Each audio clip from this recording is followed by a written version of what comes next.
Hello friends, in this quick tutorial, I'm gonna show you how to use desaturation in Photoshop. First, open your image in Photoshop.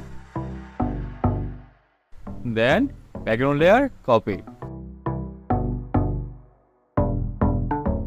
Go to the image menu, click on the adjustment to desaturation.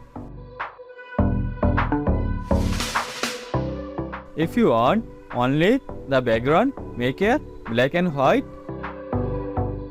Then click on the mask icon on the layer. Select brush tool from the toolbar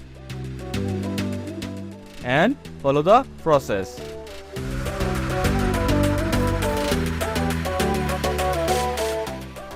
And make it foreground color black. And select background layer. Then select object selection tool from the toolbar and follow the process. Selection the subject around butterfly.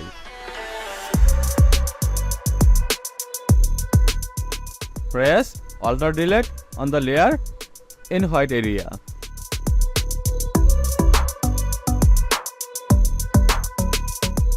Now we make a black and white background. If you enjoyed this video, don't forget like, comment and subscribe for more videos.